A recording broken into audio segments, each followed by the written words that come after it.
Hey guys, tonight we begin with something that once terrified the entire known world.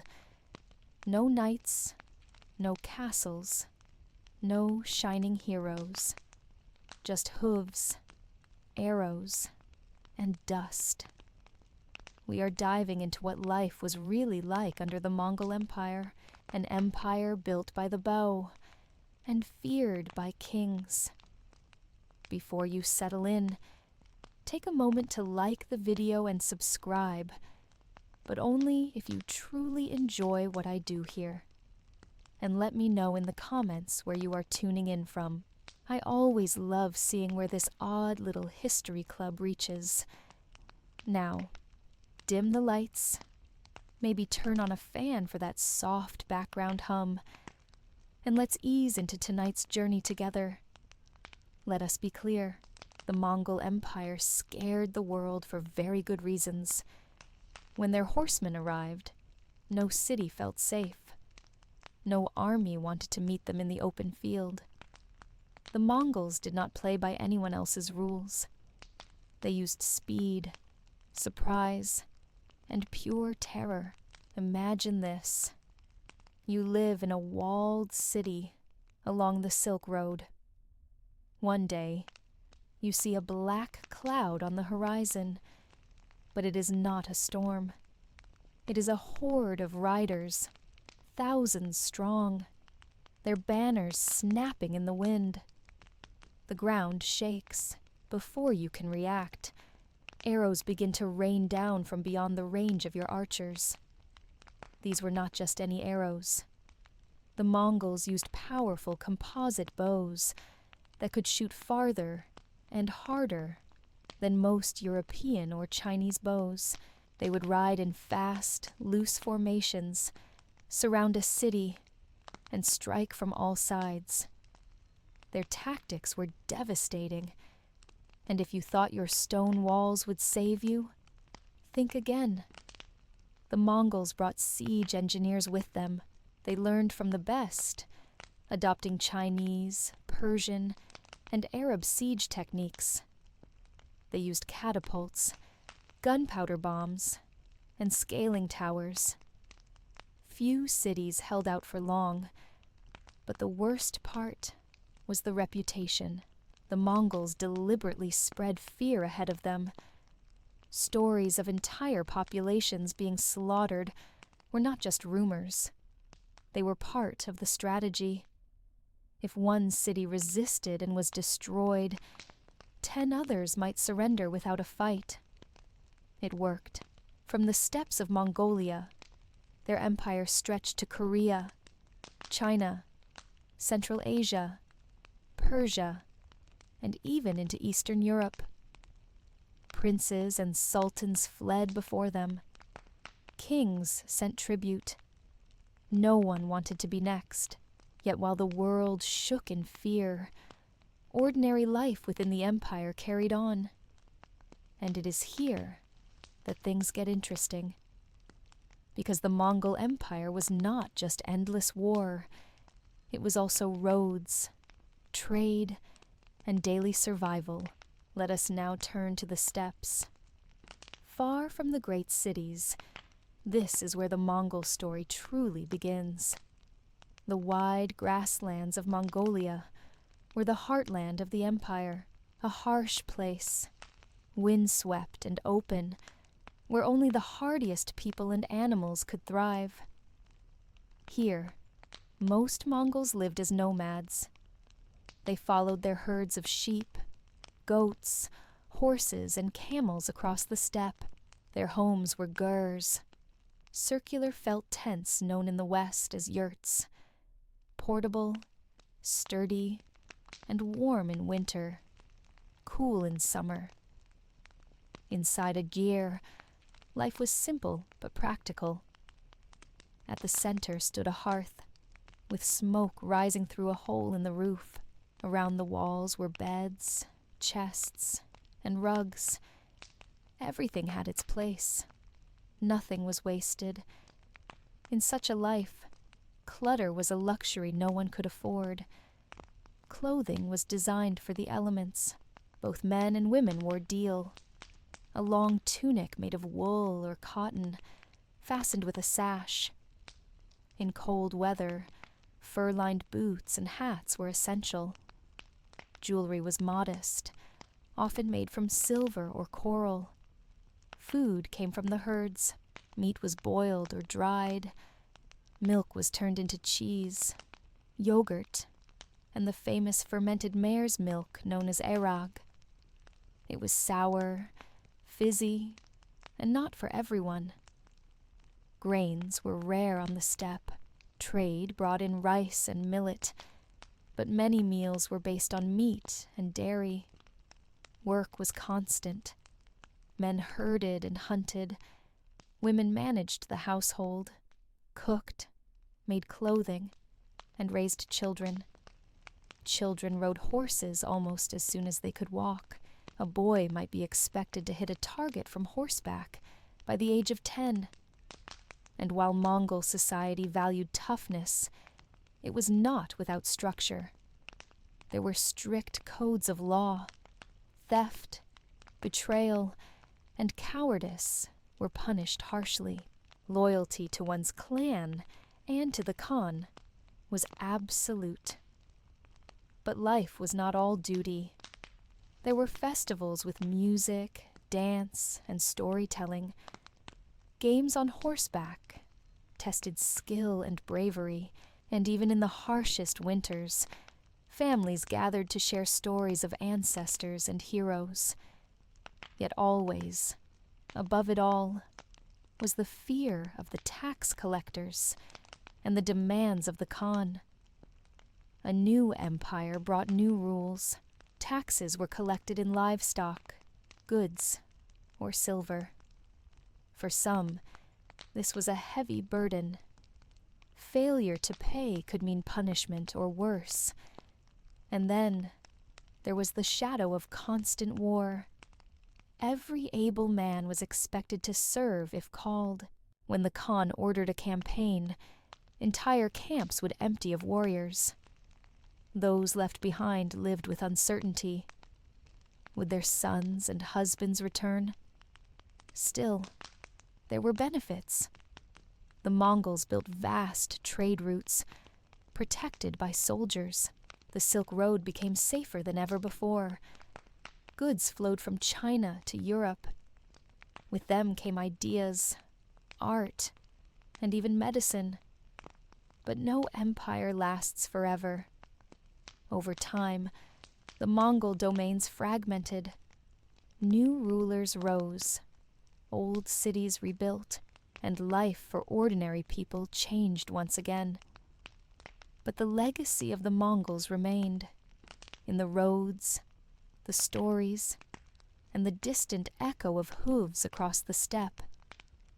The Mongol Empire was vast, but it was not uniform. Life under its rule varied greatly depending on where you lived. In the heart of the steppe, the nomads kept their old ways. But in the conquered cities, life adjusted to new masters. Let us visit one such city. Imagine a bustling town along the Silk Road, perhaps Samarkand, Bukhara, or a city in northern China. The streets are narrow and crowded. Traders shout their wares. The air smells of spices, sweat, and smoke. Under Mongol rule, trade flourished. The Khans valued merchants, for they brought wealth and knowledge. Caravans arrived from Persia, India, and beyond. Silks, carpets, paper, and porcelain changed hands. So did ideas. Buddhist monks, Muslim scholars, and Christian missionaries all traveled these roads. But beneath the surface, fear remained.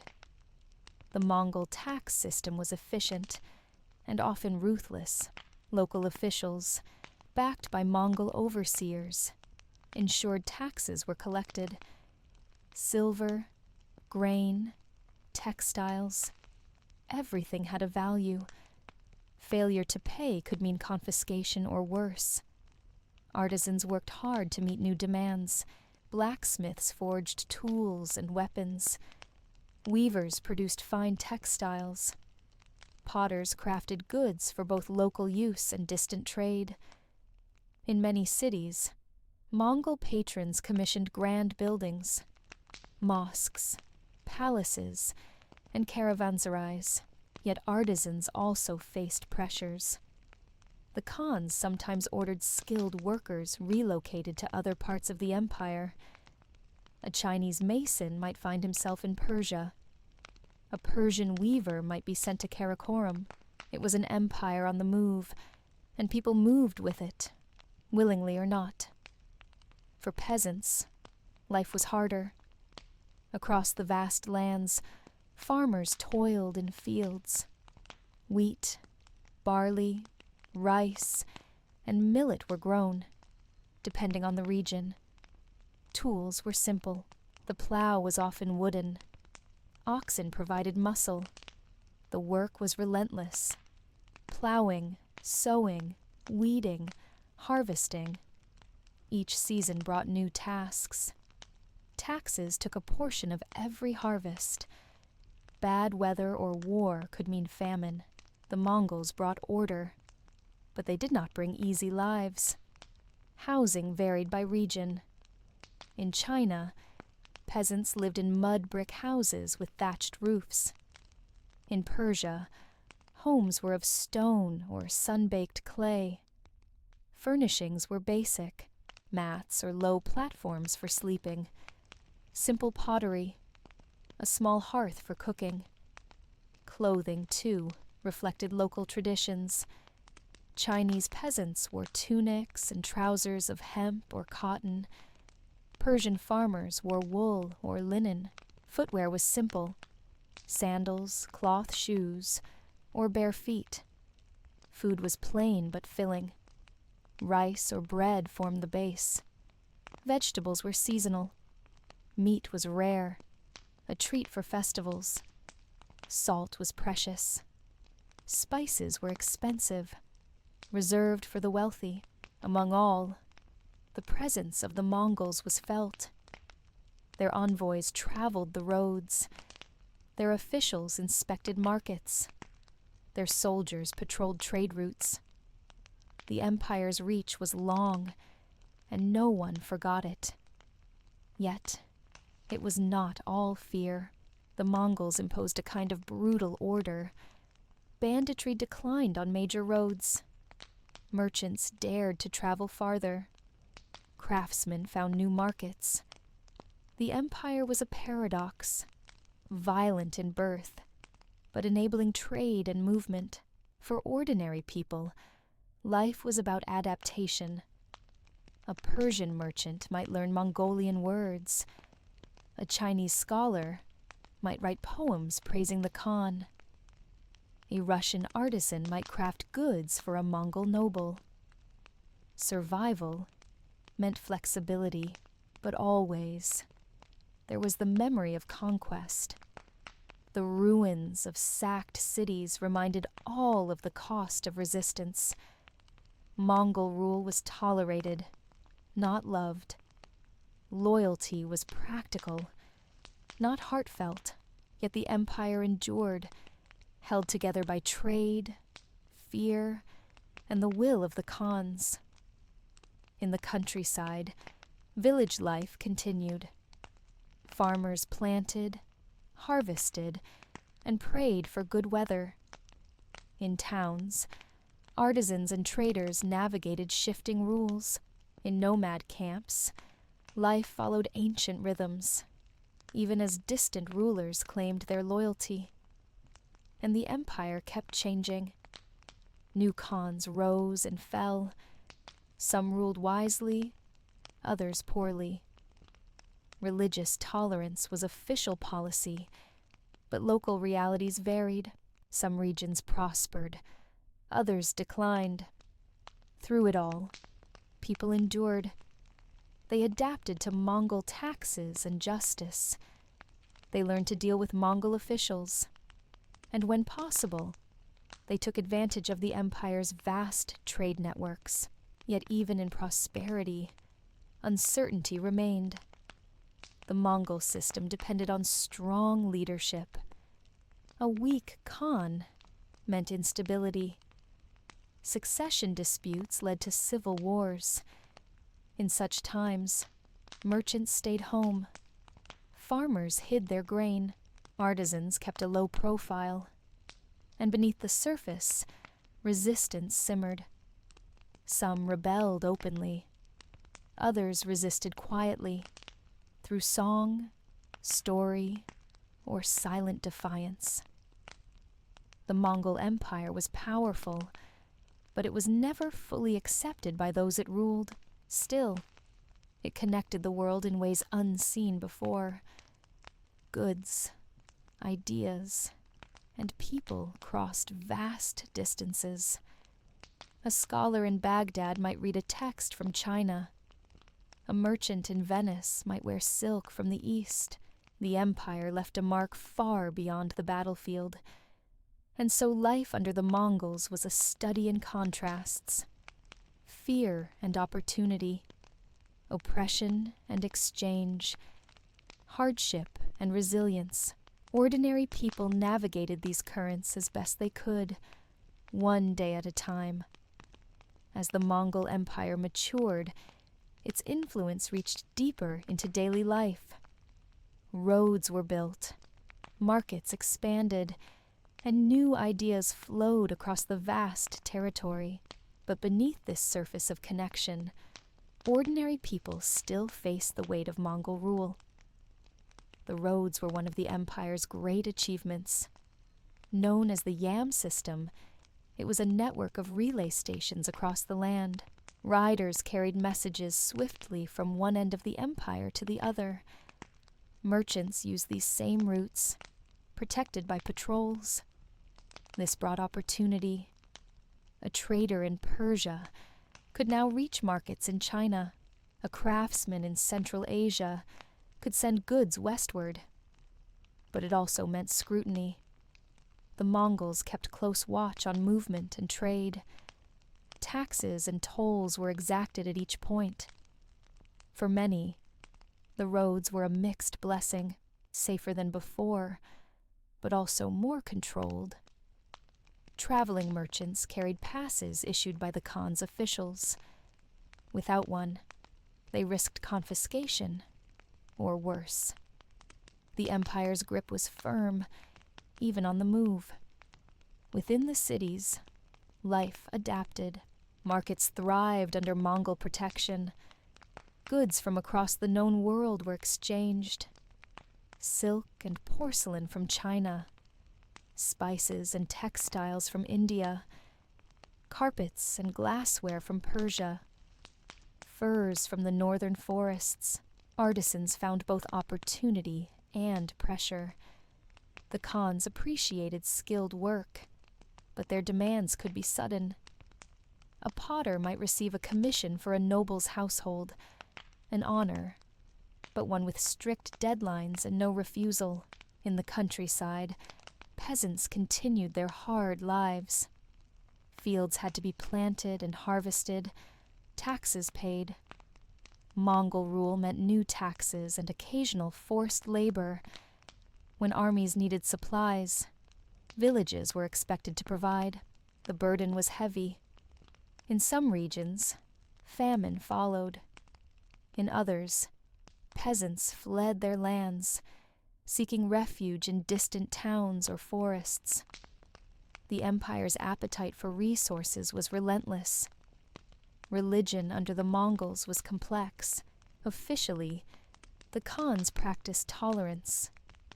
Buddhism, Islam, Christianity, and local faiths were all permitted. Religious leaders were often exempt from taxes, as the Khans sought favor with the divine. But local realities varied. In some areas, tolerance was genuine. In others, it was thin. Religious disputes still flared. Monasteries and mosques paid bribes to ensure protection. Common folk followed the faith of their ancestors. With caution, festivals continued, though often subdued. Fear of the tax collector dampened celebrations. Still, people gathered when they could. Music, dance, and food brought moments of joy in hard times. Stories of the old days, before the Mongols, were told by the fire. Housing remained modest. In the steppe, gurs provided shelter. In cities, homes were brick or wood, depending on local style. Wealthier families built courtyards with inner gardens. The poor lived in crowded quarters, often without clean water. Hygiene was basic. Public baths existed in some cities, but many lacked access. Illness spread easily. The empire's roads brought trade, but also disease. Epidemics moved along the same paths as merchants. Medicine was a patchwork. Local healers used herbs and traditional remedies. Mongol rulers sometimes patronized foreign doctors, bringing in Persian and Chinese physicians. But for most, care was minimal. A serious illness often meant death. Education varied by region. In China, literacy remained valued. In Persia, scholars wrote in Persian and Arabic. The Mongols themselves adopted written scripts, though few commoners learned them. Oral tradition remained strong, especially on the steppe. Children's lives followed familiar paths. In nomad camps, boys learned to ride and shoot. Girls learned household skills. In towns, children might apprentice in a trade. Few attended formal schools. Most learned by doing, within the family. Justice under the Mongols was swift and harsh. The empire prized order. Theft, banditry, and rebellion were punished severely. Trials were often brief. Mongol law was clear. Loyalty to the Khan was paramount. Yet corruption existed. Local officials sometimes abused power. Bribes were common. For ordinary people, justice was uncertain. Connections and silver could sway outcomes. The poor and powerless often fared worst. And always, there was war. Even as the empire stabilized, new campaigns were launched. Armies rode out to distant lands. Drafts pulled men from villages and towns. Those left behind waited with dread. Victory brought spoils, but also widows and orphans. For many, the empire was both protector and predator. It brought roads and markets, but also taxes and conscription. Life under its rule required caution, adaptability, and resilience. Still, people endured. Fields were planted, markets opened, songs were sung. Across the empire, ordinary lives continued, shaped by the vast forces above them. The Mongol Empire loomed large, but beneath its shadow, the daily rhythm of life never ceased. As the years passed, the Mongol Empire began to shift.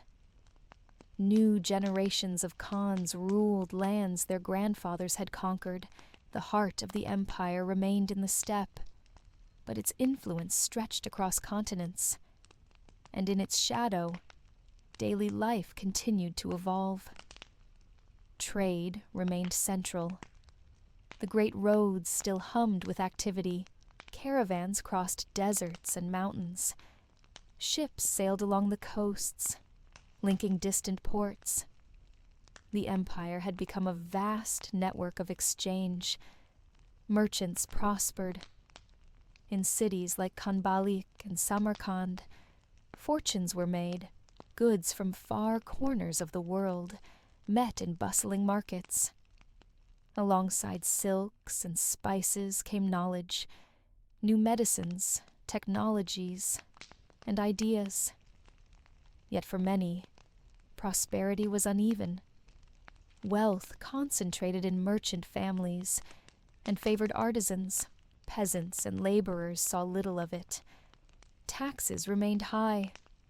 Local rulers, often Mongol nobles or their allies, demanded their share. In the countryside, the rhythm of life remained tied to the land. Seasons dictated labor. Spring brought planting. Summer meant tending crops. Autumn was harvest, a time of urgency.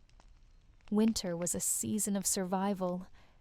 Tools were simple but effective. Wooden plows, iron sickles, woven baskets. Oxen or horses provided power. Knowledge of the land was passed down through generations. Housing in rural areas remained basic. In many regions, homes were built from local materials: mud, stone, wood. Roofs were thatched or tiled, depending on climate. Interior space was limited. Families often shared 1 or 2 rooms. Meals were simple. Grains formed the base. Vegetables were eaten in season. Meat was rare, saved for special occasions. In nomadic regions, dairy products remained central. In settled areas, bread and rice were staples. Clothing reflected practicality. Wool in colder climates. Linen or cotton where it was warmer. Colors were muted. Bright dyes were expensive. Footwear was basic. Most people owned 1 or 2 garments, repaired as needed. Festivals provided respite. Harvest celebrations, religious holidays, and local fairs offered brief moments of joy. Music, dance, and shared meals marked these occasions. Storytellers recounted tales of heroes, ancestors, and distant lands. But beneath the festivities, fear persisted. The empire's grip was strong. Officials collected taxes and enforced laws. Rebellion was rare, but punished severely. Rumors of unrest traveled quickly. Villagers chose caution over defiance. The Mongol postal system, once a marvel, also served surveillance. Riders carried not just messages, but reports. Local officials kept close watch on their communities. Trust was scarce. Loyalty was often measured in silence. For artisans, life held promise and peril. The empire valued skilled work. Craftsmen who pleased their patrons could rise in status, but success attracted attention. Wealth invited new taxes or forced relocation. Women's lives varied greatly. Among nomads, women held significant roles. They managed households, tended livestock, and participated in trade. In settled regions, women's roles were more constrained, yet in all cases, their labor was vital. Childbirth remained dangerous. Medicine had advanced little. Midwives used traditional methods. Complications were common. Many women died young, their lives marked by work and risk. Children contributed early. Boys learned trades or farm work. Girls assisted in household tasks. Education was informal. Literacy was rare outside elite circles. Knowledge was practical, aimed at survival. Religion continued to shape life. The Mongols' policy of tolerance allowed diverse faiths to coexist. Temples, mosques, churches, and shrines dotted the land. Yet tensions simmered beneath the surface. Competing doctrines led to disputes. Pilgrims traveled along the empire's roads. Religious leaders sought favor with the Khans. Faith was both personal and political. For common folk, it provided comfort and community in uncertain times. Meanwhile, the empire itself showed signs of strain. Succession disputes led to instability. Distant regions drifted from central control. The once unified empire fractured into competing khanats. For ordinary people, these shifts brought new challenges. Changing rulers meant new taxes, new laws. Border regions saw increased conflict. Trade slowed. Soldiers demanded supplies. Yet life went on. Fields were planted.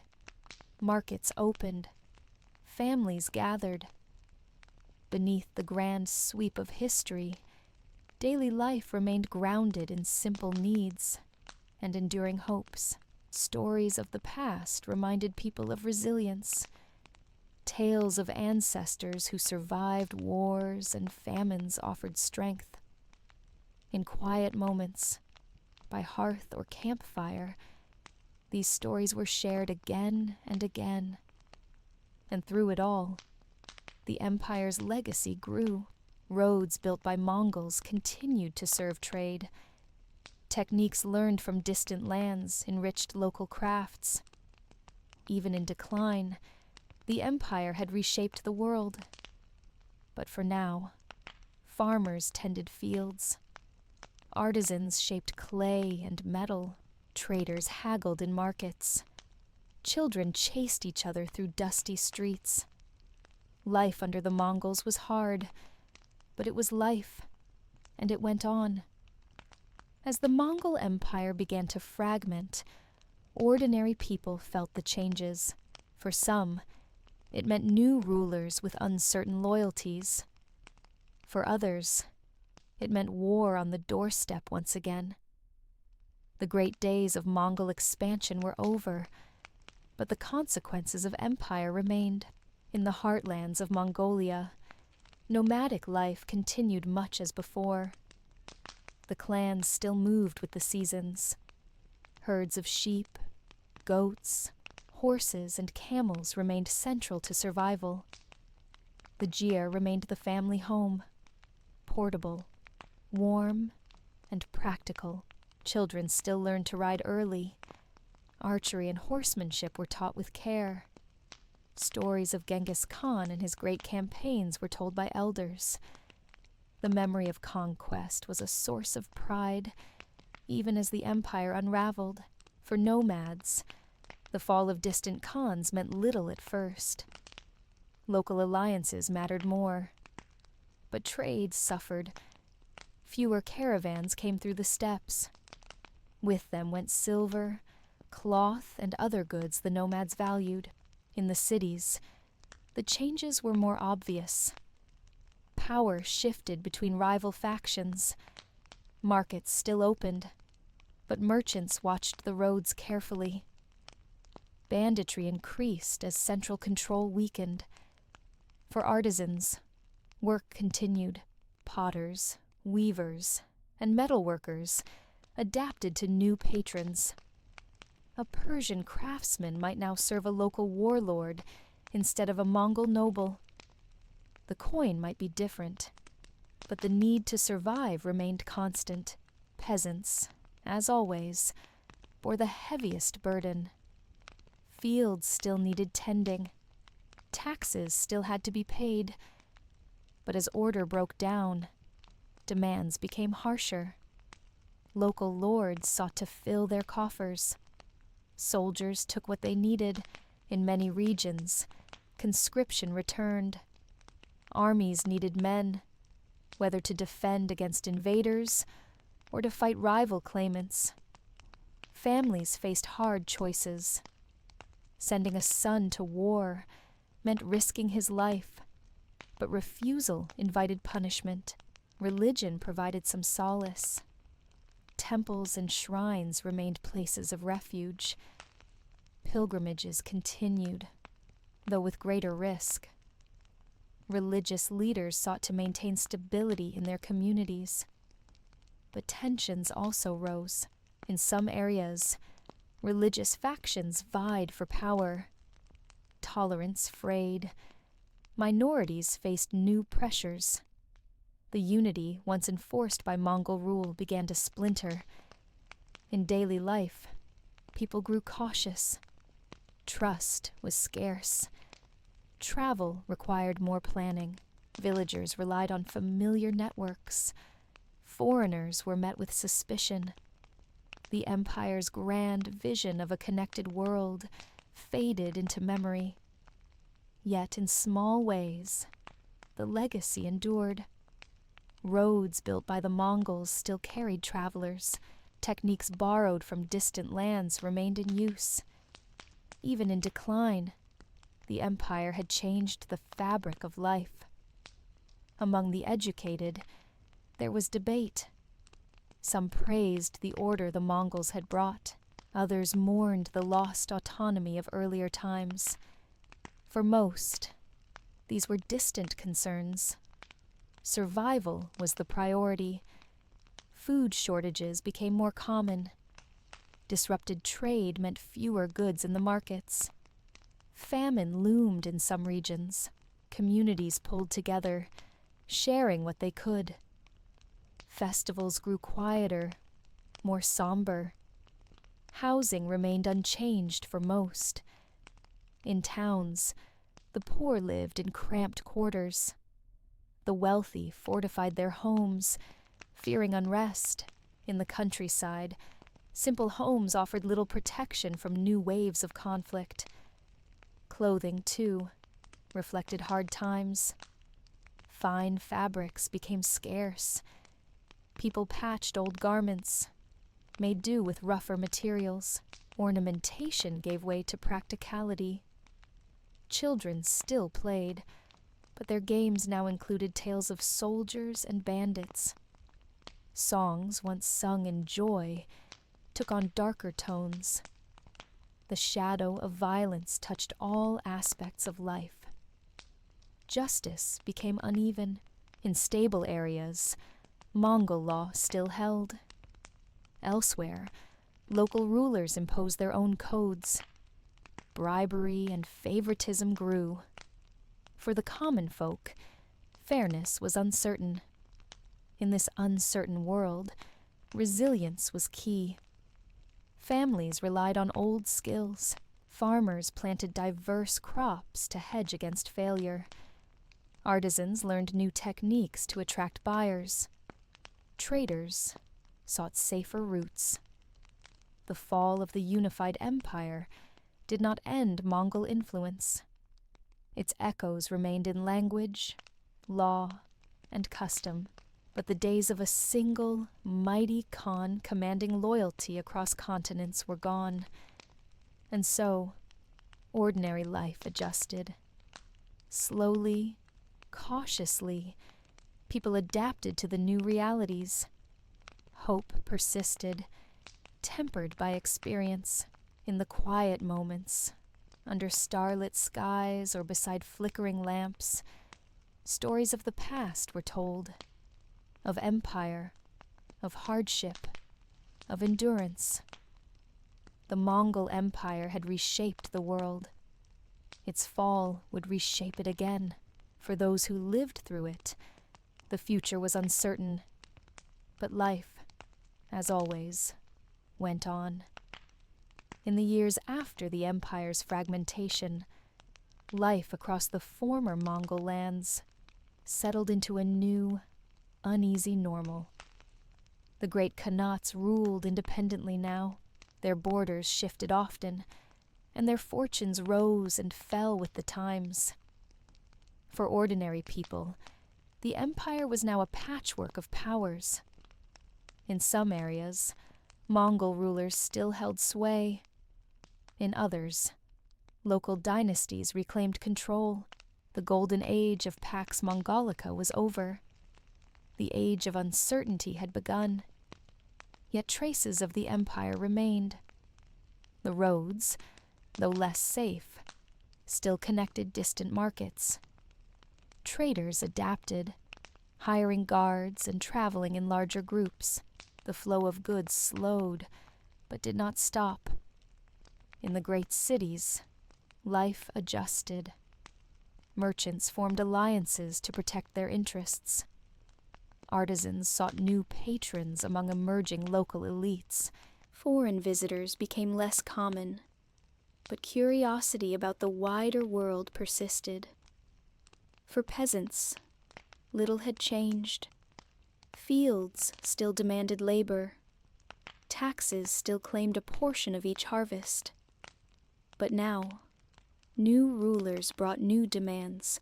Taxation was often heavier. Corruption spread as central authority weakened. Farmers adapted as best they could. Some formed cooperatives, pooling resources. Others fled their lands, seeking refuge in forests or distant villages. The risk of banditry rose, especially along once safe roads. In rural communities, tradition grew stronger. Old customs and local identities resurfaced. Songs and stories celebrated pre-Mongol times. Folk festivals gained new importance as expressions of cultural pride. Housing remained modest. In the steppe, the gyr still served the nomads. In settled regions, mud brick or stone houses sheltered families. Repairs were frequent, as conflict and neglect took their toll. Meals reflected the times. Grains remained the staple, but scarcity made variety rare. In hard years, foraged foods supplemented the diet. Preservation techniques, once enhanced by trade, declined as supplies dwindled. Clothing grew simpler. Imported fabrics became luxuries once more. Local materials dominated. Wool, hemp, and rough linen clothed most people. Ornamentation was reserved for the wealthy or ceremonial occasions. Children's lives were shaped by the new realities. In nomadic families, traditional skills remained vital. In towns, apprenticeships grew more common as families sought secure livelihoods. Education was limited, focused on practical needs. Religion regained local character. Without a strong central power enforcing broad tolerance, old rivalries reemerged. In some regions, persecution returned. Elsewhere, communities maintained fragile coexistence. For many, faith provided a source of stability. Rituals and festivals offered comfort. Religious leaders became community anchors, guiding their followers through uncertain times. Justice varied widely. In some areas, remnants of Mongol law persisted.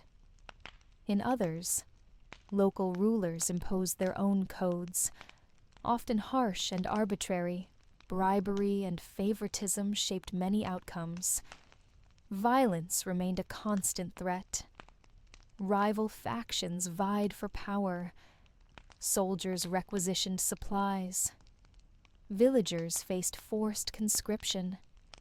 Skirmishes flared along shifting borders. Yet life continued. Markets reopened where possible. Craftsmen resumed their work. Farmers planted and harvested. Families gathered for weddings and births, marking the passage of time with familiar rites. Stories of the Mongol era faded into legend. Elders recounted tales of the great Khans and the days when the world was one empire. For younger generations, these were distant memories, shaped by myth as much as fact. Still, the empire's legacy endured in subtle ways. Techniques and ideas spread under Mongol rule, remained part of daily life. Words from distant languages entered local speech. Crafts reflected blended influences. Travelers still followed ancient routes, though with greater caution. Caravans adapted, seeking safe passages through unstable lands. Merchants valued knowledge of local politics as much as knowledge of goods. In the steppe, nomads remained proud of their heritage. Songs celebrated Genghis Khan and his conquests. Rituals honored ancestors. The bond between rider and horse, forged over centuries, remained unbroken. But even here, change was coming. As trade declined, so did wealth. Rival clans fought for dominance. The unity of old was gone, replaced by shifting alliances and frequent conflict. Yet in both city and steppe, resilience endured. Families found ways to survive. Communities supported one another amid hardship. People still sought joy in music, dance, and shared meals. And so, life in the former Mongol lands entered a new chapter. The empire's shadow remained, but the world had moved on. For ordinary people, the task was the same as it had always been: to endure, to adapt, and to hope for a better tomorrow. As the decades passed, the former Mongol Empire became a memory shaped by the people who had lived beneath it. New rulers rose across its once great expanse. In China, the Ming dynasty took hold. In Persia, local dynasties reasserted control. In Russia, the struggle against Mongol rule forged new identities. For ordinary people, this changing world brought both relief and new anxieties. The once familiar order of Mongol governance was gone. In its place came new laws, new taxes, and often new conflicts. In the countryside, farmers remained tied to the land. Seasons still governed their labor: planting, tending, harvesting. The old rhythms continued, but new rulers meant new demands. Taxes shifted in form and weight. Officials arrived with unfamiliar expectations. Many farmers longed for stability. Under the Mongols, harsh though they were, the rules had at least been clear. Now, uncertainty reigned. One season might bring lenient taxation, the next, ruinous demands. Survival required caution and resilience. Villages grew more insular. Travelers were fewer. News spread slowly and was often unreliable. Rumors of distant wars and shifting borders bred fear. Families clung tightly to tradition, seeking comfort in the familiar. Markets reflected the new realities. In prosperous regions, trade revived. Merchants adapted, forming new networks. In unstable areas, markets withered. Banditry and conflict discouraged travel. Artisans continued their work, though patrons now came from local elites rather than distant khans. Styles shifted. Mongol-influenced designs gave way to regional tastes, yet traces of the empire's cultural blend remained in textiles, pottery, and metalwork. In the steppe, nomadic life persisted, but not unchanged. The great networks of trade and tribute had frayed. Without them, wealth diminished. Clans competed more fiercely for scarce resources. The unity once enforced by the khans was gone. Yet traditions endured. The jir remained the home. The bond between rider and horse remained central. Songs of Genghis Khan and the empire's glory still echoed across the plains. Nomads carried the memory of empire, even as its power faded. For women, life remained defined by labor and family. In rural communities, they worked alongside men in the fields. In towns, they managed households and contributed to trade. In nomadic groups, they retained significant roles in managing herds and family affairs. Childbirth remained perilous. Medicine advanced little. Superstition mixed with practical care. Many women faced repeated pregnancies with little hope for relief. Their endurance was vital to community survival. Children continued to learn through experience. Boys apprenticed in trades or farming. Girls prepared for household duties. Formal education remained rare outside elite circles. Literacy was a privilege, not a right. Religion grew in importance as a source of stability. Temples, churches, mosques, and shrines drew communities together. Festivals and rituals provided structure in uncertain times. Faith offered hope, when politics brought only change and conflict. Yet religious tensions simmered.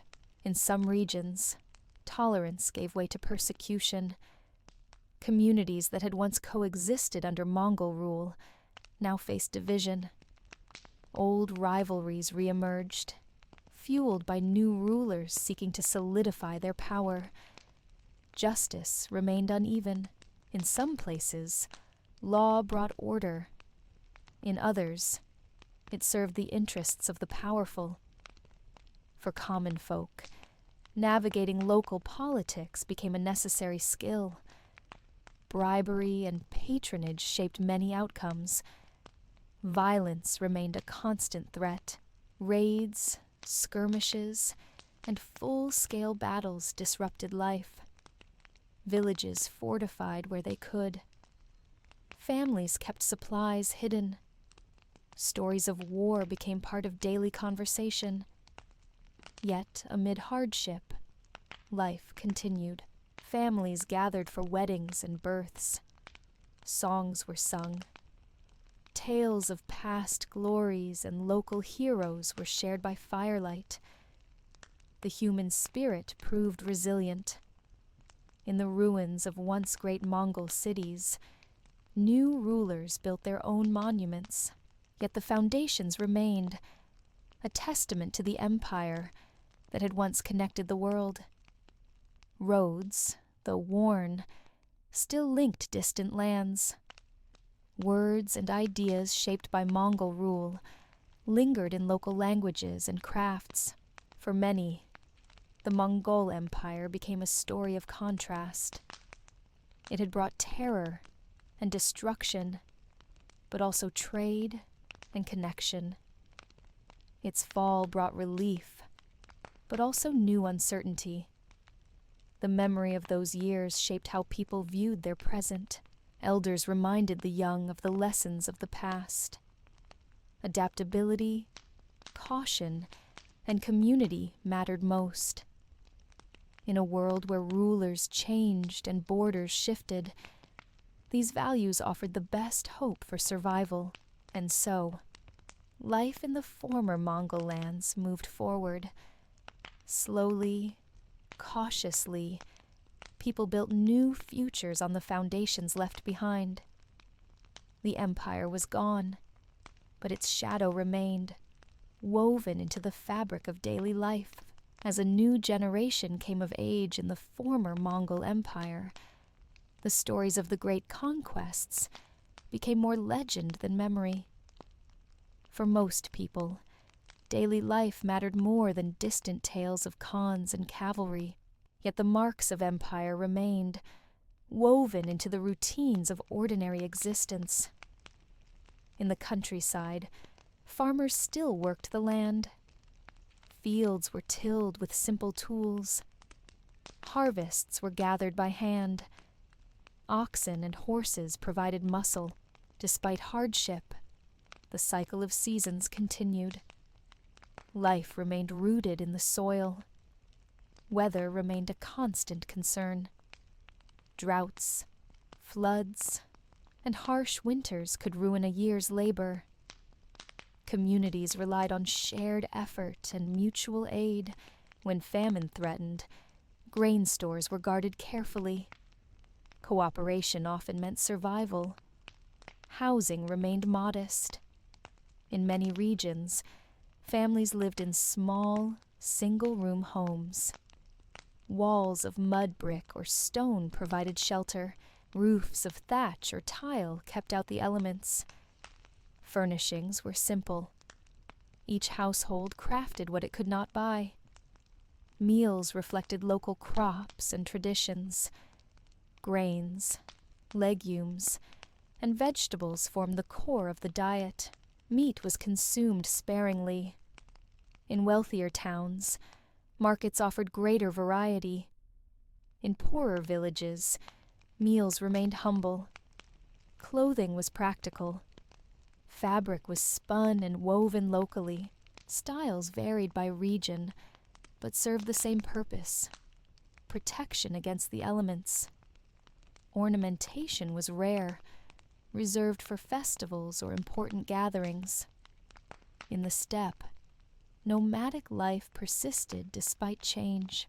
Clans moved with their herds, following ancient patterns.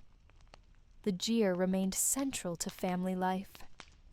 Horses remained essential, not only for travel, but as symbols of identity and status. Children learned early. Boys trained in riding and archery. Girls mastered household skills and cared for livestock. Storytelling preserved cultural memory. Songs and poems celebrated heroes of the past and reminded the young of their heritage. Yet even among the nomads, the world was shifting. Trade routes no longer flourished as they once had. Fewer caravans crossed the steppe. Wealth diminished. Rivalries between clans grew sharper as resources became scarce. In cities, life adapted to the new political order. Local rulers sought to strengthen their power. New alliances formed. Merchants navigated these changes with care. Success depended as much on political savvy as on trade skill. Markets remained hubs of activity. Despite the decline of long-distance trade, local commerce persisted. Artisans continued to produce goods. Tailors, potters, smiths, and weavers adapted their crafts to suit local tastes and demands.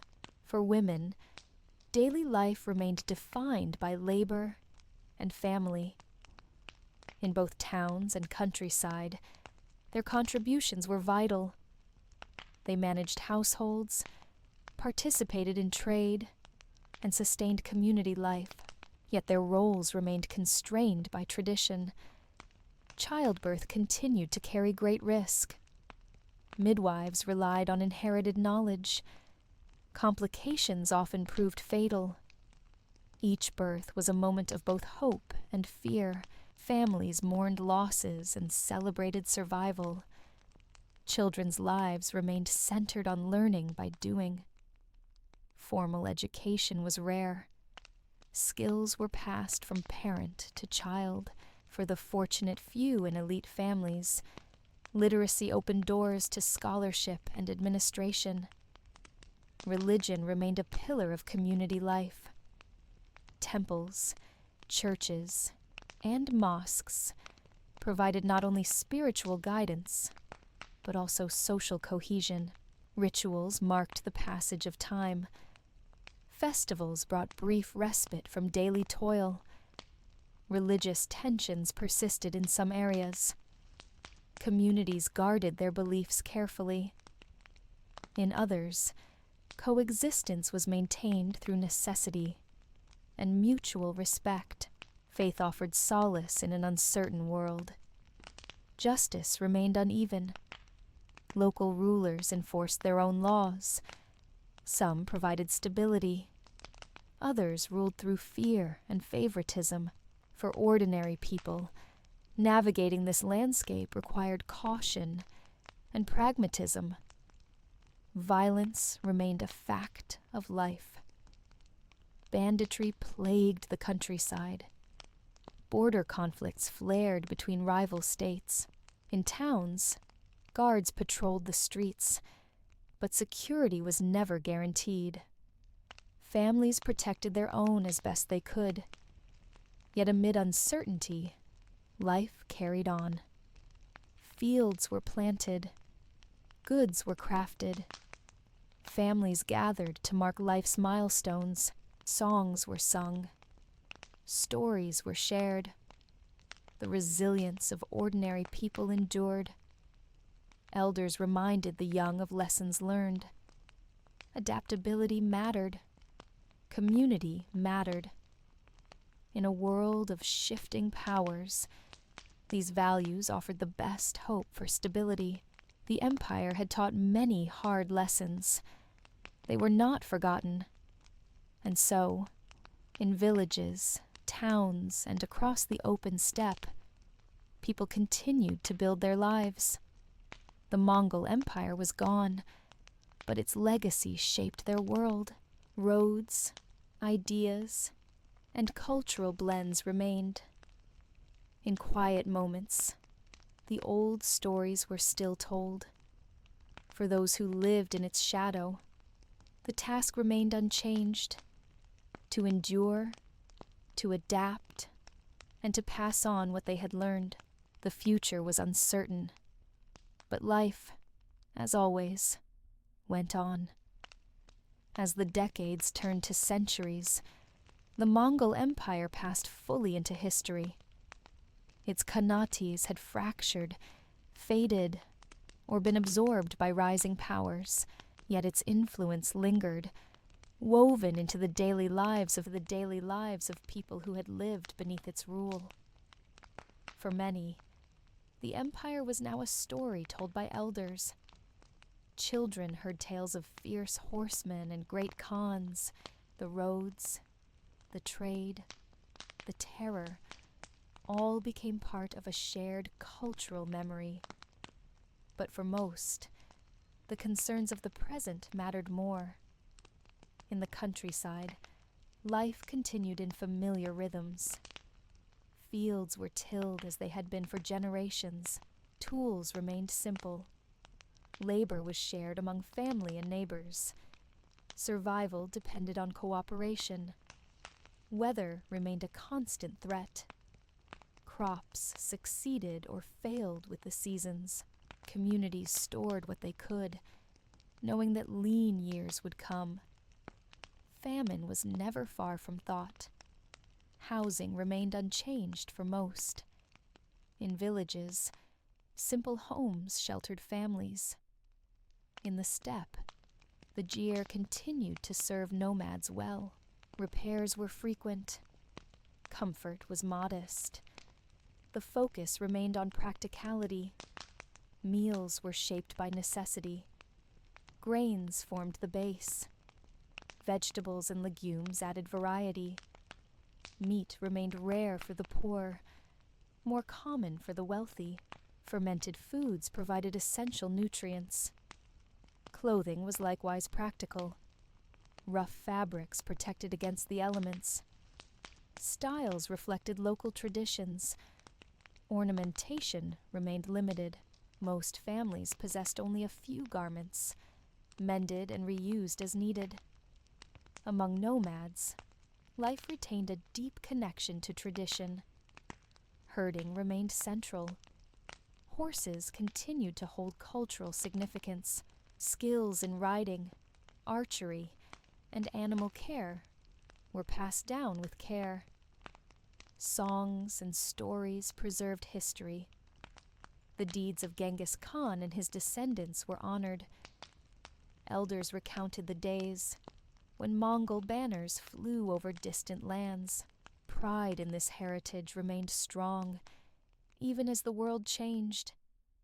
Yet even on the steppe, change was inescapable. Trade patterns had shifted. Wealth had diminished. New powers pressed on old borders.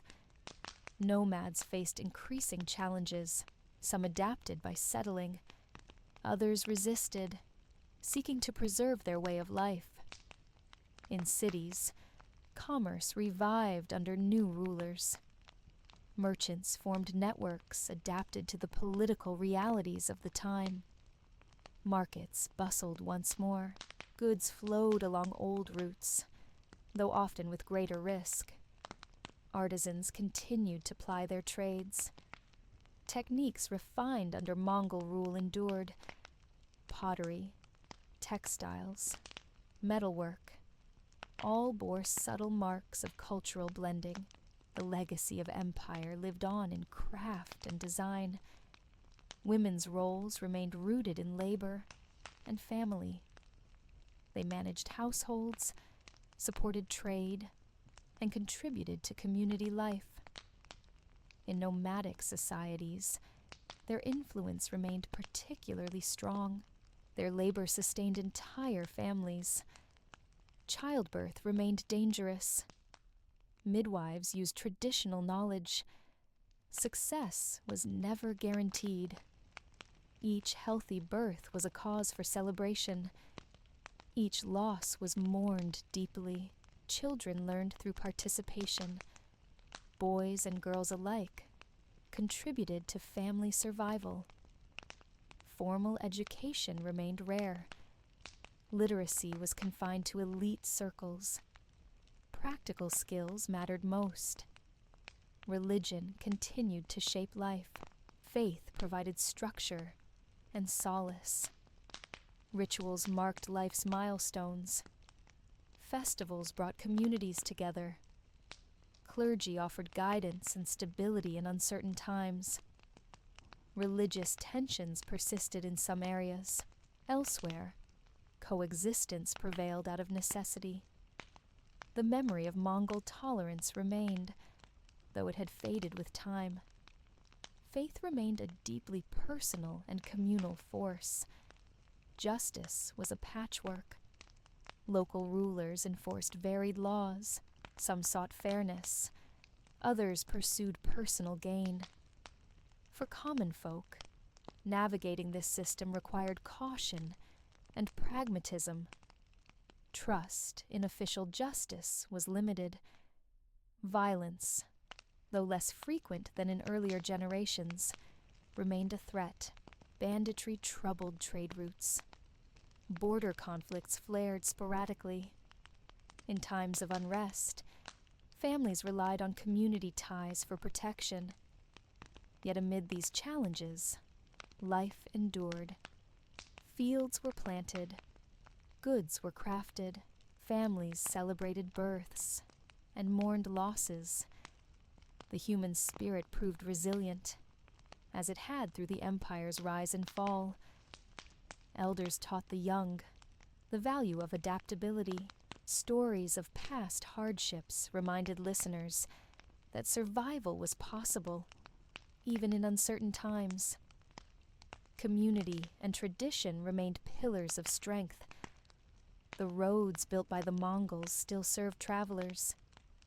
Caravans continued to follow ancient paths. Ideas and goods flowed, though at a slower pace.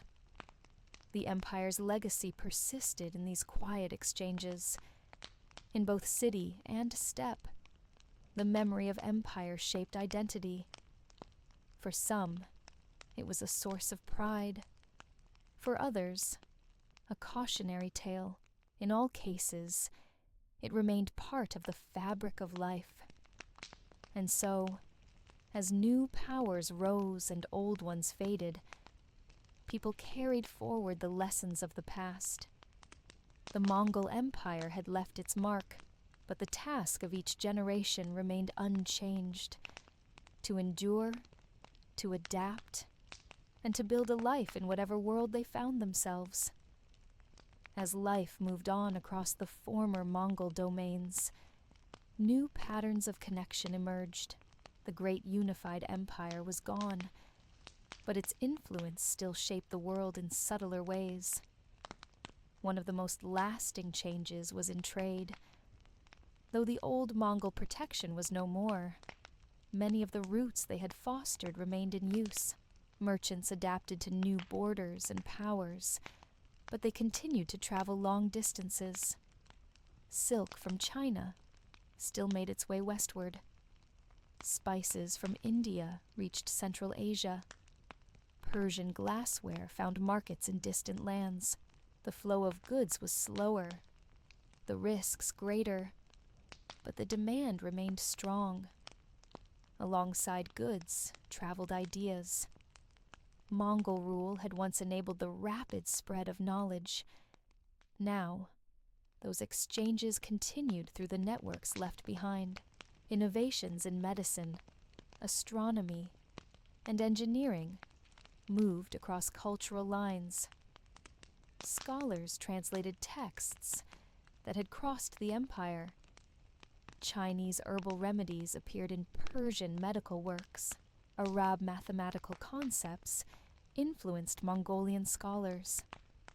The blending of knowledge became part of everyday intellectual life. Paper had spread widely during the Mongol era. Its use now allowed for broader literacy among the elite and merchant classes. In some cities, small schools began to appear, offering basic instruction to the sons of merchants and officials. Printing techniques, adapted from Chinese methods, began to spread. In certain towns, woodblock printed religious texts and almanacs became common. Though literacy remained rare among peasants, printed materials slowly reshaped elite culture. Diplomatic ties, once enforced by Mongol power, now depended on negotiation. Still, the precedent of cross-cultural contact persisted. Envoys traveled between courts, often bringing gifts and learning foreign customs to ensure favorable exchanges. Cuisine also reflected these interactions. Dishes once limited to certain regions now appeared in new forms. Noodles spread westward. Dumpling recipes traveled from China to Central Asia. Spices once rare became more familiar in urban kitchens. In architecture, the Mongol legacy remained visible. In many cities, buildings constructed under Mongol patronage still stood. Domes and arches influenced by Persian styles appeared in places as distant as China. Courtyard layouts, favored by Mongol and Persian builders, became widespread. Horse breeding had also changed. The Mongols had prized strong, resilient horses. Now, breeding programs established during the empire continued to influence local herds. Traders valued Mongol-descended horses for their endurance and speed. Postal systems, though diminished, were maintained in some regions. Local rulers recognized their value. Even without a unified empire, riders carried messages along familiar routes, keeping distant territories connected. Metalwork reflected the era's blended heritage. Blacksmiths incorporated techniques learned through Mongol patronage. Decorative motifs traveled along trade routes, creating new hybrid styles in jewelry, weapons, and household items. Music absorbed cross-cultural influences as well. Instruments like the lute and fiddle spread between cultures. Musicians borrowed melodies and rhythms from neighboring traditions. Songs that once praised Mongol Khans were adapted to honor new rulers. Language reflected the empire's reach. Mongolian words remained in use across Central Asia. In trade hubs, a mixed vocabulary allowed merchants to communicate across linguistic boundaries. This practical polyglot culture helped sustain commerce. Legal traditions showed lasting Mongol influence. Though new rulers imposed their own laws, certain practices introduced under Mongol rule remained valued. Concepts of religious tolerance, protection of trade, and codified penalties persisted in local statutes. Migration patterns were another legacy. Artisans and scholars who had been relocated under Mongol rule often remained in their new homes. Their descendants contributed to local culture, bringing diverse skills and perspectives. In certain regions, family lineages proudly traced their origins to craftsmen or officials brought in during the Mongol era. These stories became part of community identity, shaping how people understood their place in the world. Even games and sports showed Mongol influence. In the steppe, horseback competitions remained central to festivals. In settled regions, board games and dice games introduced by Mongol soldiers continued to entertain both young and old. The memory of the Mongol Empire also shaped political thought. Rulers studied the successes and failures of the Khans. In some courts, advisors urged tolerance and support for trade, citing the prosperity of the empire at its height. For common people, these legacies were less a matter of conscious memory than of daily habit. They used roads the Mongols had built, traded goods that once flowed under imperial protection, and spoke words inherited from the empire's polyglot exchanges. The great banners of the Khans no longer flew, but in countless small ways, the empire lived on, not in conquest, but in the patterns of life it had helped create. In this way, the Mongol legacy remained not as a shadow of the past, but as a quiet current shaping the present. As the former Mongol lands moved deeper into the post-empire era, one of the more subtle legacies appeared in patterns of governance. The Khans had ruled with a blend of military force, personal authority, and codified law. Though their empire had fractured, these ideas left a mark. Local rulers studied how the Mongols had maintained control over vast, diverse territories. Many adopted administrative practices inspired by the empire. Even in successor states, echoes of the old systems persisted. One lasting element was the practice of merit-based appointments. The Mongols had often valued skill over birthright, promoting talented individuals regardless of origin. Some later rulers preserved this approach, seeking capable administrators beyond traditional aristocracies. Tax collection also reflected Mongol influence. The empire had imposed regular, organized taxation to sustain its armies and roads. Though post-Mongol rulers modified these systems, the principle of systematic revenue collection remained a key part of governance. Urban planning saw lasting changes as well. The Mongols had valued cities that served both as trade hubs and administrative centers. Successor rulers continued to build on these foundations, maintaining the dual function of many urban spaces. In certain regions, the Mongols' emphasis on census-taking endured. The idea of recording population data to manage resources had been advanced during their rule. Some local governments continued this practice to support taxation and military conscription. Postal networks also evolved. Though the grand yam system had declined, its principles remained valued.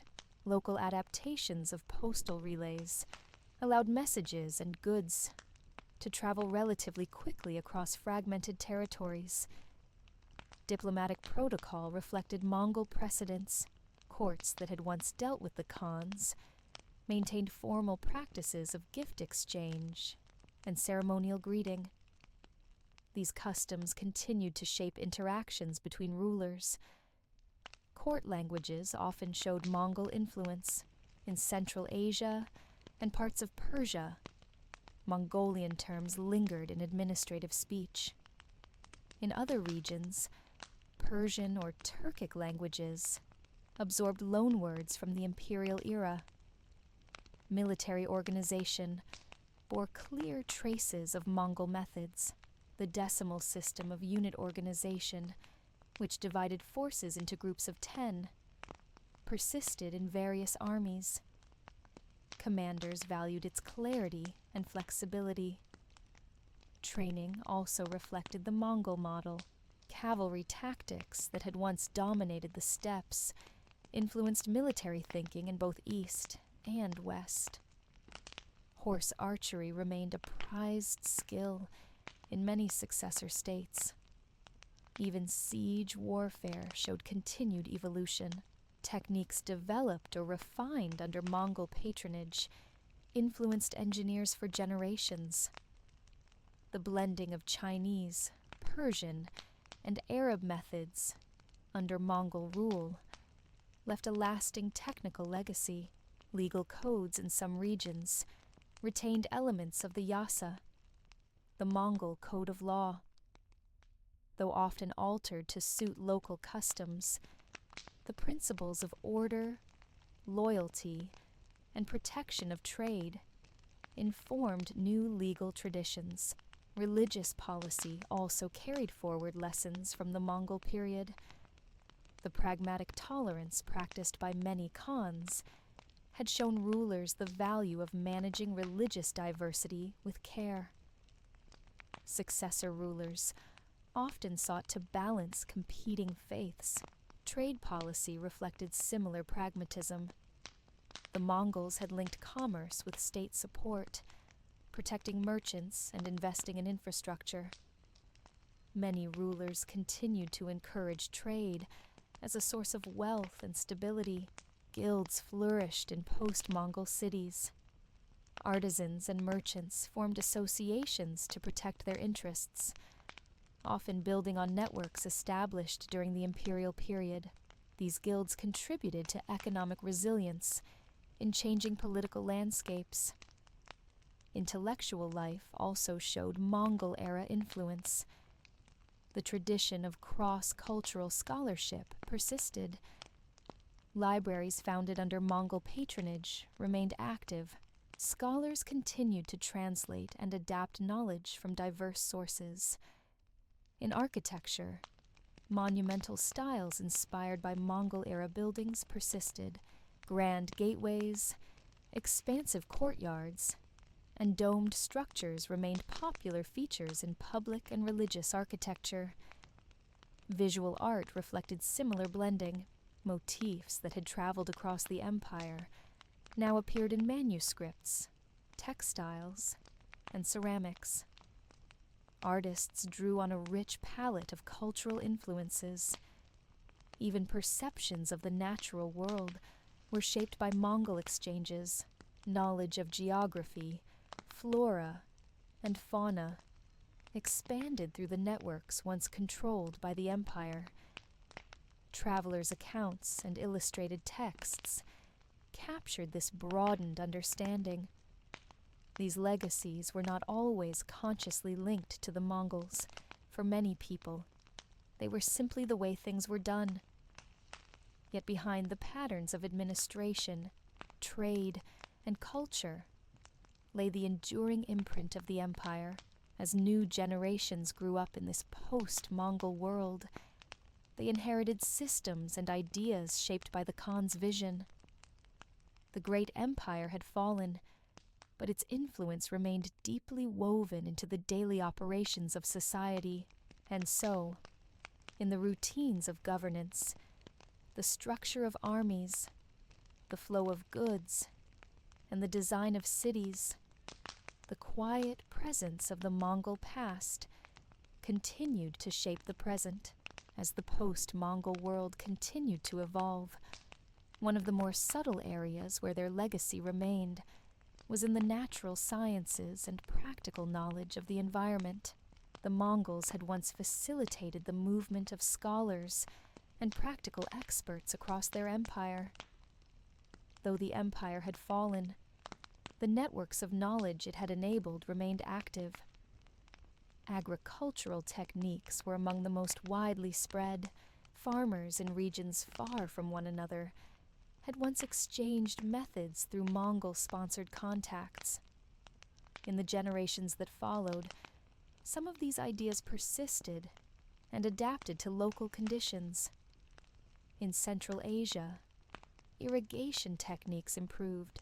Channels and water wheels introduced from Chinese and Persian sources allowed more efficient farming in arid lands. Farmers learned to manage scarce water with greater precision. New crop varieties also spread. Rice strains from East Asia reached new areas. Millet and sorghum varieties moved westward. Farmers experimented, adapting crops to local soils and climates. The result was a gradual diversification of agricultural options. Knowledge of animal husbandry similarly benefited. Techniques for breeding hardy horses, developed and exchanged across the steppe and beyond, remained influential, even in regions no longer under Mongol rule. Herders valued bloodlines, shaped by centuries of selective breeding. Veterinary practices advanced as well. Treatments for common livestock ailments circulated along trade routes. Written guides and oral tradition alike preserved practical knowledge. This helped sustain pastoral economies, even amid political instability. Forestry practices saw subtle changes. In some areas, techniques for managing timber resources reflected influences from Mongol-era exchanges. Awareness of tree species and their properties had broadened through contact with distant lands. In the realm of medicine, the Mongol legacy was especially complex. The empire had once brought together physicians from many traditions: Chinese, Persian, Tibetan, Arab, and others. Though imperial patronage had faded, the blending of medical knowledge endured. Herbal medicine benefited from this synthesis. Local healers incorporated new plants and treatment ideas into their practices. Medical texts translated during the Mongol era remained in use, providing a shared foundation across cultural lines. Diagnostic methods, too, reflected blended traditions. Pulse reading, a practice refined in Chinese medicine, found adherents in Central Asia and Persia. Humoral theory from Islamic medicine shaped understandings of health in regions once under Mongol influence. Surgical techniques saw limited but notable diffusion. Though constrained by available tools and knowledge, certain procedures and wound treatments traveled far. Soldiers, who had once shared these practices on campaign, helped spread them. In astronomy, the Mongol period had fostered significant cross-cultural exchange. Observatories founded under imperial patronage had employed scholars from across Eurasia. Though many such institutions declined after the empire's fall, their intellectual legacy remained. Star charts and mathematical tables produced during the Mongol era continued to circulate. Astronomers in various regions relied on this shared knowledge to refine their work. Observational techniques, instrument designs, and theoretical concepts traveled widely. Cartography also reflected Mongol-era developments. Maps created under imperial sponsorship had integrated information from across the empire. Though few original maps survived, the geographic knowledge they contained filtered into later works. Merchants and travelers relied on improved geographic awareness. Descriptions of routes, terrain, and distances enriched both scholarly works and practical guides. This helped sustain long-distance trade, even as political conditions shifted. Natural philosophy saw more gradual influence. The concept of observing nature systematically, while not new, gained new vitality through cross-cultural exchanges. Practical observation blended with inherited cosmologies to shape local intellectual life. Knowledge of flora and fauna expanded through these networks. Traders and travelers brought reports of unfamiliar animals and plants. Illustrations and manuscripts reflected this broader awareness, though often filtered through artistic conventions. Fishing practices saw modest innovation. Techniques for managing fish stocks and preserving catches traveled along river and coastal routes. Communities adapted these ideas to local ecosystems, gradually improving yields. Hunting methods also evolved. The Mongols had been famed for their hunting skills, and techniques once used by the Khan's retinues influenced local traditions. Falconry, in particular, remained popular in many regions, blending sport with status, environmental awareness, though not framed in modern terms, showed subtle shifts. The idea of managing natural resources with long-term outcomes in mind, promoted by some Mongol administrators, influenced certain successor states. Though fragmented and uneven, this body of practical knowledge demonstrated one of the empire's quieter legacies. Beyond warfare and conquest, the Mongols had created pathways for knowledge to move. The resulting exchanges continued to shape daily life, long after the empire itself had vanished. In this way, farmers, herders, physicians, and artisans across the former Mongol world carried forward a living inheritance of shared knowledge, not imposed by force, but adopted through experience and preserved through utility. As time wore on, and the former Mongol Empire receded into distant memory, its influence remained particularly visible in the movement of people. Few aspects of life had been shaped more by the empire than patterns of migration and diaspora. During the Mongol period, entire populations had been moved across the empire. Artisans, merchants, scholars, and prisoners alike had found themselves resettled in distant lands. When the empire fell, many of these transplanted communities remained where they were. Over generations, these groups maintained distinct identities, while also integrating with local populations. Their skills, languages, and customs subtly shaped the cultures around them. In Central Asia, descendants of Chinese artisans continued to produce fine ceramics and textiles. Their techniques, once imported under Mongol rule, were now integral to local craft traditions. Kilns fired with methods perfected centuries earlier remained in use. Persian scholars, who had been brought eastward, left lasting marks on intellectual life. Manuscript traditions in parts of China and Central Asia bore the imprint of Persian calligraphy and stylistic choices. Libraries preserved texts that had crossed the empire. Conversely, Turkic and Mongol groups that had moved westward under Mongol patronage left deep marks in Eastern Europe and the Middle East.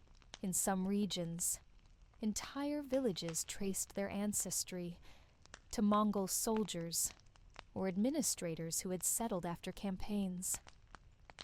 These communities often maintained unique oral traditions, songs, epic tales, and genealogies, preserved memories of ancestral migrations. Over time, these narratives blended with local folklore, enriching regional cultures. Linguistic traces endured as well. Loanwords from Mongolian appeared in Turkic and Slavic languages. In certain dialects, common terms for military equipment, animals, and administrative roles could be traced back to the empire's heyday. Culinary influences also persisted. Techniques for preserving meat, fermenting dairy, and preparing portable foods spread with nomadic groups. Even in settled regions, echoes of steppe cuisine remained in popular dishes. Religious syncretism reflected these movements. Communities displaced or resettled under Mongol rule often blended their original beliefs with those of their new neighbors. Shrines and rituals showed layered influences. Architecture revealed similar patterns. In parts of Central Asia, building styles retained elements introduced by artisans from distant lands. Woodworking techniques, decorative motifs, and structural forms reflected a mingling of traditions. Social customs evolved in parallel. Marriage practices in certain regions bore the imprint of steppe traditions. Clan structures, forms of hospitality, and attitudes toward mobility reflected a complex heritage shaped by centuries of movement. Nomadic groups who had once served the empire adapted to new circumstances. Some integrated into agrarian societies, becoming settled farmers or traders. Others maintained mobility, herding across familiar routes while navigating new political realities. In certain urban centers, neighborhoods retained distinct identities linked to Mongol-era migrations. Merchant quarters might reflect Persian or Chinese origins. Artisan guilds preserved techniques inherited from transplanted masters. Family names and lineages preserved these histories.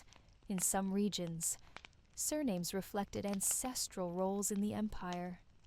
Smith, archer, scribe, interpreter. Genealogical records, where maintained, told stories of migration and adaptation. Festivals provided opportunities to express this layered identity. Dances, costumes, and foods reflected a blend of influences. Communities celebrated both local traditions and inherited customs from far-off lands.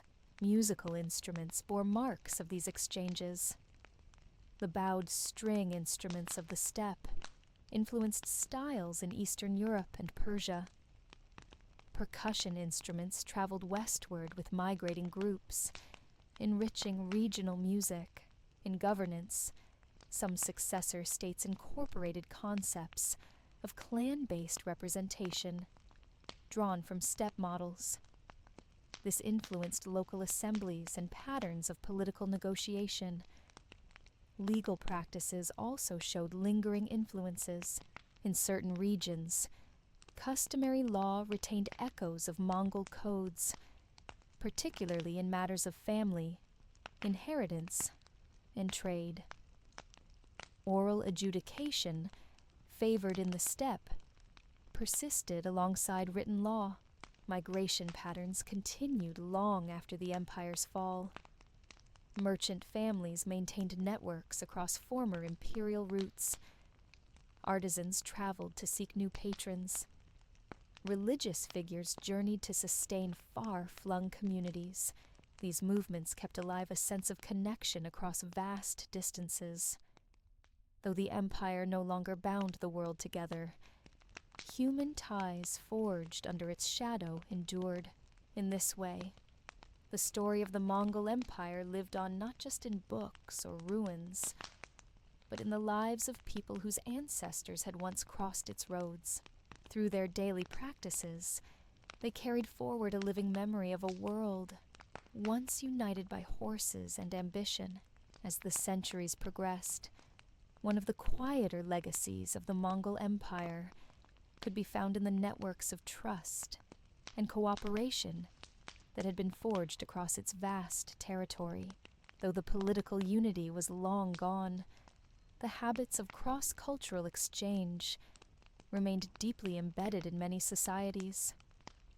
Merchants had long depended on personal relationships and mutual trust to navigate the vast distances of the Mongol world. These habits persisted. Even after the empire's fall, merchant families maintained ties that crossed borders and cultures. Networks of caravan traders linked cities across Central Asia, Persia, and China. Personal introductions, letters of credit, and family alliances facilitated business where state structures could not. Many trading communities developed their own systems of dispute resolution. Merchant courts or councils mediated conflicts, ensuring that trust remained intact. These mechanisms, shaped during the Mongol era, helped preserve commerce through turbulent times. Banking practices reflected similar continuity. Techniques for issuing promissory notes and managing risk had spread across the empire. In its aftermath, these methods remained in use, adapted to local contexts. Trust networks extended beyond commerce. Religious communities also maintained connections across former imperial routes. Monks, Sufi orders, Buddhist lamas, and Christian clerics kept in touch, exchanging letters, pilgrims, and news. These religious networks often served as informal channels for diplomacy and information. Rulers valued the insights of traveling clergy, whose knowledge of distant lands could inform policy and trade. Artisan guilds likewise maintained cross-regional contacts.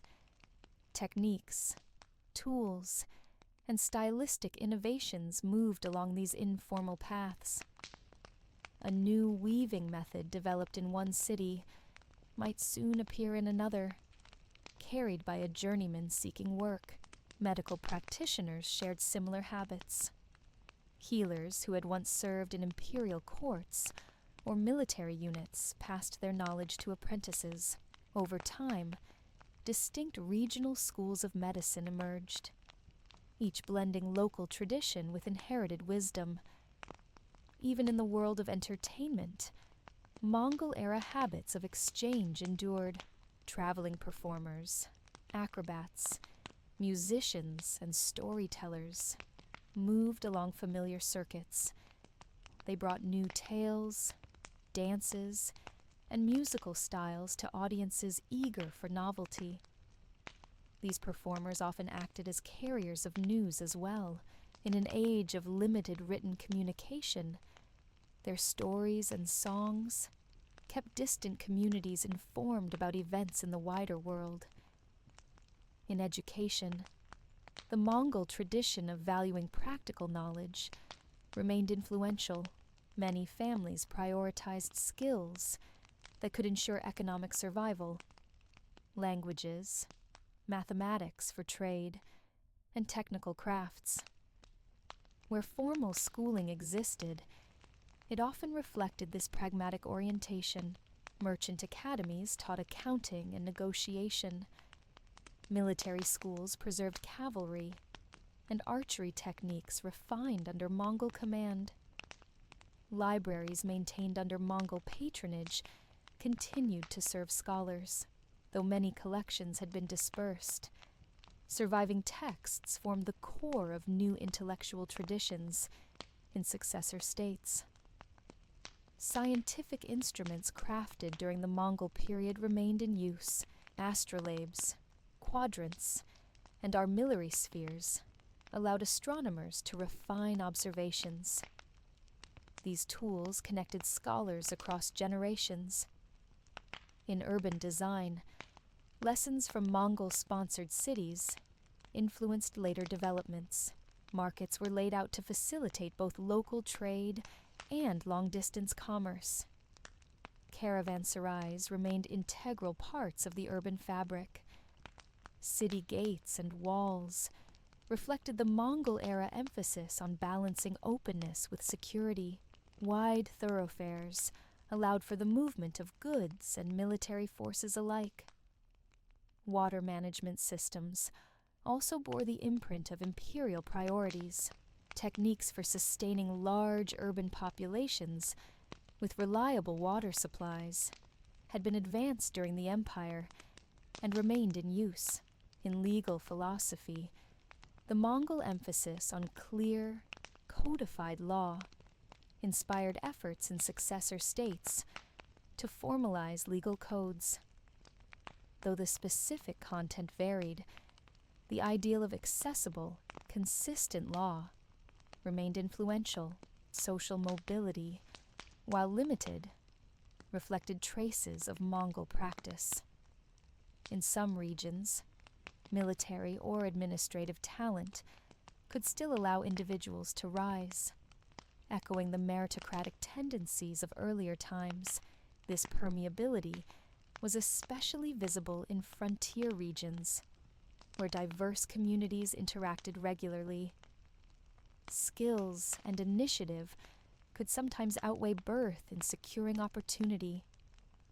Memory of the empire remained alive in popular culture. Folktales recounted the deeds of khans and warriors. Proverbs and idioms drawn from Mongol experiences entered everyday speech. Festivals preserved echoes of the past. Horse races, archery contests, and wrestling matches honored traditions shaped during the imperial era. These events connected present communities to their shared history. In this way, the Mongol Empire's most enduring legacy was not monuments or borders, but habits of connection. Through networks of trust, knowledge, and shared practice, its influence continued to shape the rhythms of life long after its banners had vanished.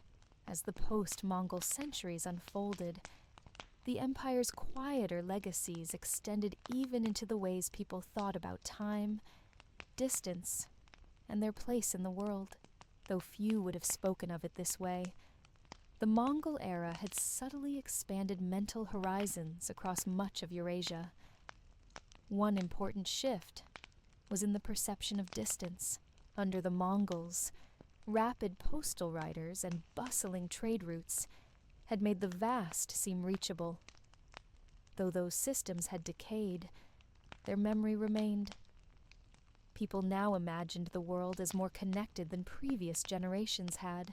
Maps reflected this broadened awareness. Cartographers in successor states included lands once barely known. Even when details were vague or speculative, the idea of distant realms linked by trade and travel had taken root. Travel literature flourished. Accounts of journeys made during or after the Mongol period were copied and circulated. Readers marveled at descriptions of foreign cities, exotic goods, and strange customs. In turn, this fostered a spirit of curiosity. Merchants sought new opportunities. Scholars pondered foreign philosophies. Craftsmen experimented with unfamiliar techniques. The sense that distant lands might hold valuable knowledge had become part of cultural life. Calendars also showed the empire's influence. The Mongols had employed a sophisticated blend of steppe, Chinese, and Islamic timekeeping. Elements of these systems persisted, shaping how communities marked the passage of time. Festival calendars, in particular, reflected blended influences. Celebrations linked to agricultural cycles, combined with imperial commemorations and religious observances. The resulting tapestry of festivals enriched communal life. In language, metaphors of distance and movement reflected the legacy of the empire. Expressions invoking the speed of Mongol couriers or the vastness of their domain entered common usage. Attitudes toward mobility also shifted. The Mongol era had elevated the status of certain mobile professions: merchants, artisans, soldiers. This lingering respect encouraged a measure of openness toward travel and exchange. Within cities, this was especially visible. Merchant families maintained traditions of sending younger members to apprentice abroad. Journeyman artisans continued to seek training in distant workshops. Even culinary traditions reflected this spirit of experimentation. Dishes incorporating foreign spices or techniques gained prestige. Feasts often featured a deliberate blending of local and exotic elements, signaling cosmopolitan identity. In the visual arts, motifs of movement and exchange appeared frequently. Miniatures depicted caravans winding through mountains. Tapestries showed ships and sea creatures.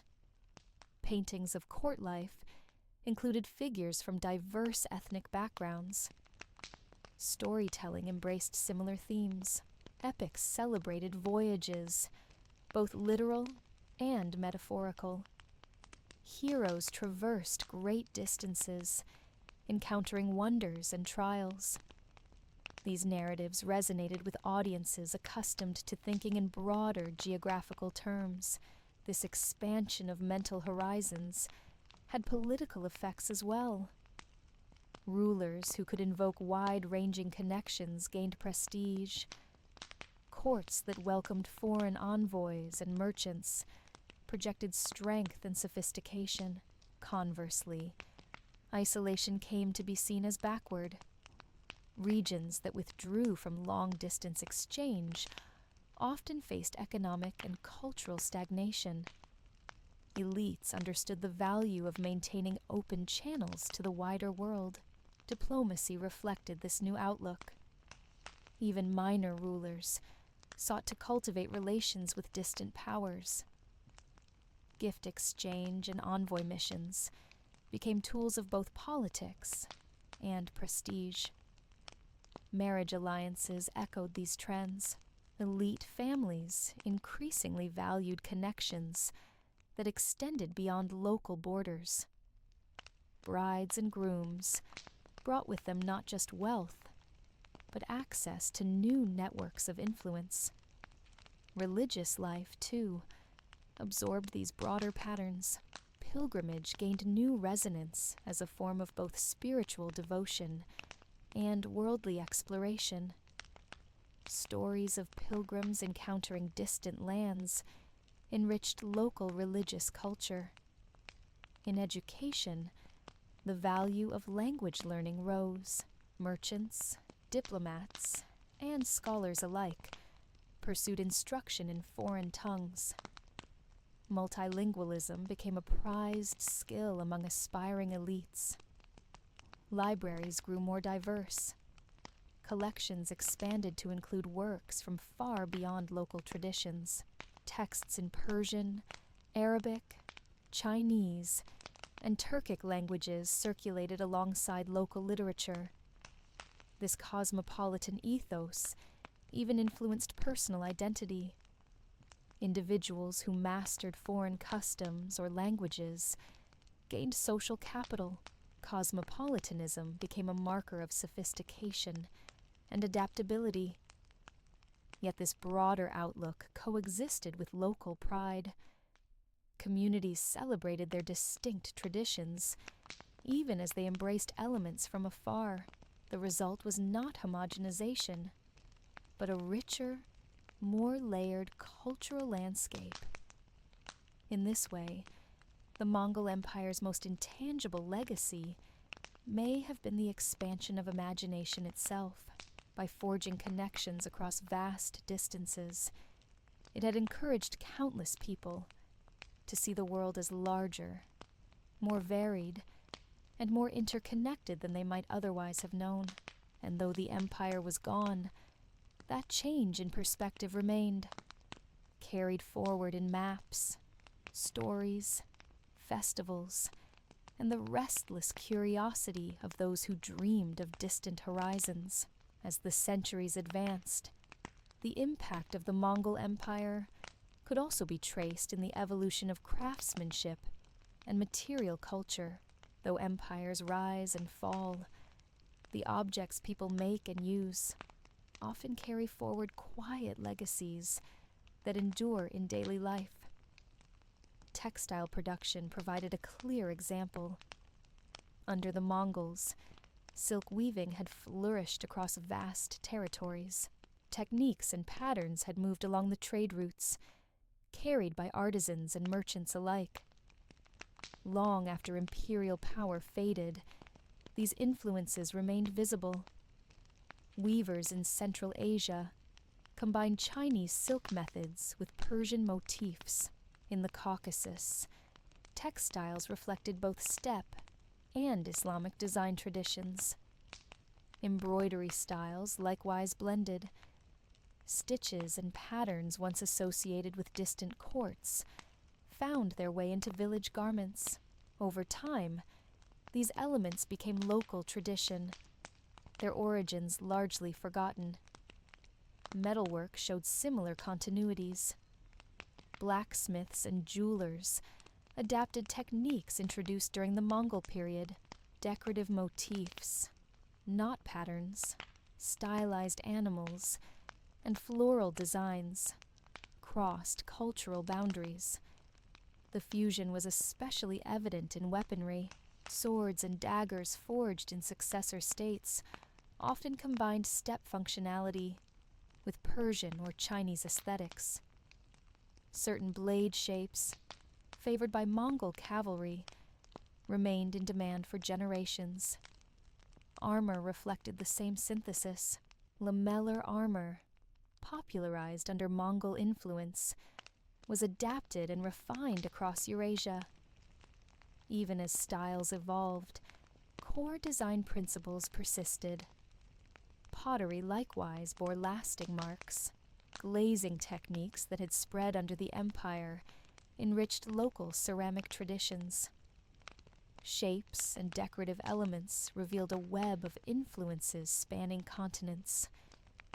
In architecture, the legacy of imperial exchange remained tangible.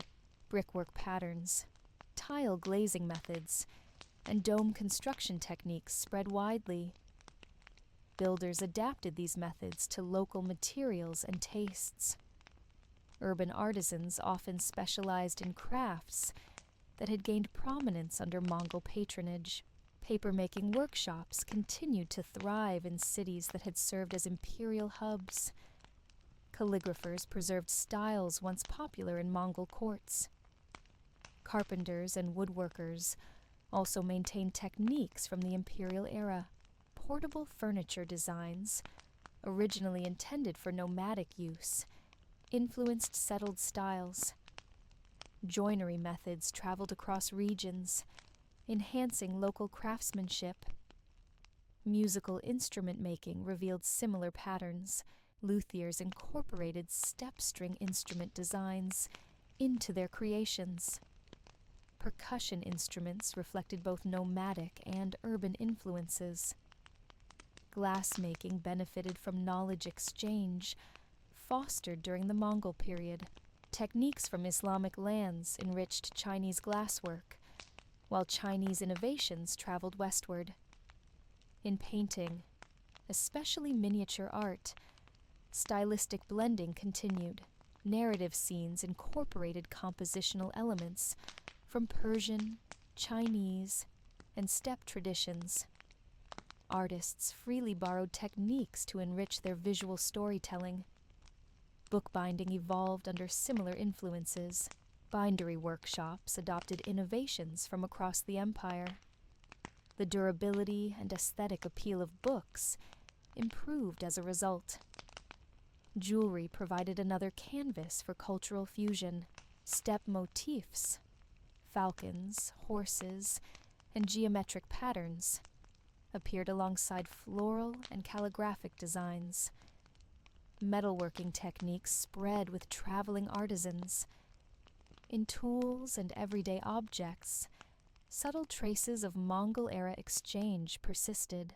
Knife designs, saddle construction, tent fittings, all reflected innovations that had moved along imperial routes. Even in shipbuilding, influences endured. Techniques for hull construction and sail rigging benefited from knowledge exchanges between maritime communities connected under the Mongol world. Importantly, these craft traditions were not static. Artisans adapted what they inherited, responding to changing tastes, markets, and materials.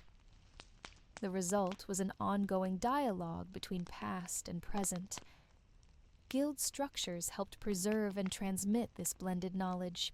Apprentice systems ensured that techniques refined over centuries continued to inform new generations of craftsmen. Craft fairs and markets provided venues for showcasing and exchanging innovations. Artisans traveled to display their work, learn from others, and adopt promising new methods.